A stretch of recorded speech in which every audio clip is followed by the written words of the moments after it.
ngicabanga ngithi uyazi abantu abanesono kakhulu ilabantu okuthiwa befundisi. Ibona abantu engiye ngisho ngithi mina uNkulunkulu usazobajezisa kabuhlungu ngoba abafundisi bayayithatha i-advantage.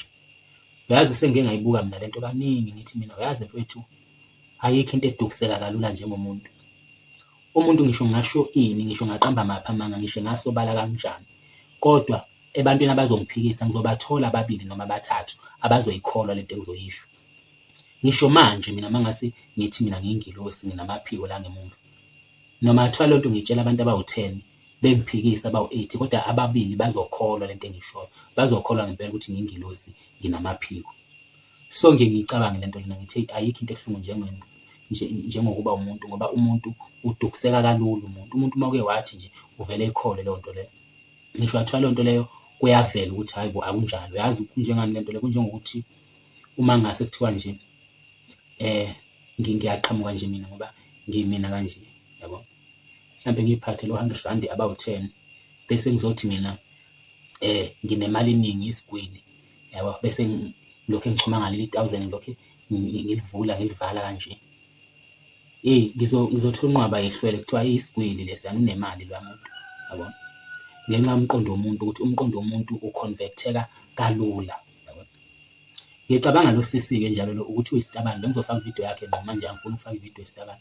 Ukhuluma nge-cult ukuthi inkonzo nje eyi-cult uzoyibona ngani, uyayichaza-ke. Uthi i-cult okokuqala nje abantu abasuke besenkolweni eyi-cult basuke benomqondo wodwa ofanayo. Into yokuqala basuke benenkolelo ukuthi umholi wabo uperfect, umholi wabo ngeke alenze iphutha futhi akalenzi iphutha. Futhi bakholelwa ukuthi umholi wabo yonke into asuke yisho noma ayenzayo isuke right. Futhi bakholelwa ukuthi uma usuke ungekho kule nkolo yabo wena usuke ungenosathane noma usuke unamadimoni. Futhi kwi-cult akubuzwa umbuzo. Uma ngase kuthiwa nje njengamanje umfundisi uthi nikelani ngamagazini, ngicelana amagazini unikele ngawo niyowaphuza, abantu abakwe-cult bakholelwa ukuthi leyo nto i-right, bakholelwa ukuthi leyo nto akekho ongakucabanga okuyo leyo cult leyo, akekho ongakucabanga ukuthi le nto le i-wrong, ngenza kube ukuthi le nto mhlawumbe into kasathane nanani, akekho ongakucabanga lokho. Futhi abantu abakwi-cult bakholelwa ukuthi yonke into kufanele beyenze as a group noma as isonto. Uma kufanele kwenziwe into nje kufanele bonke benze ndawonye as a group, akekho umuntu okufanele eyenze ngayedwana, akekho umuntu okufanele nje eyimele noma mhlawumbe enze nomndeni wakhe, kodwa yonke into kufanele yenziwe njengebandla.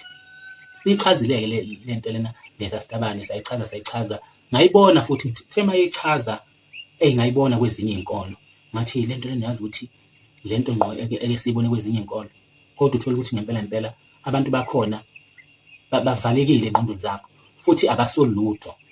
Umuntu oyoze ebone mhlawumbe umuntu oyoze mhlawumbe ephunywe ngokuthi engabe esaba ingxenye yakhona, kodwa nje umuntu osuke ingxenye yakhona osuke sekuthe nje mbo engasaboni lutho.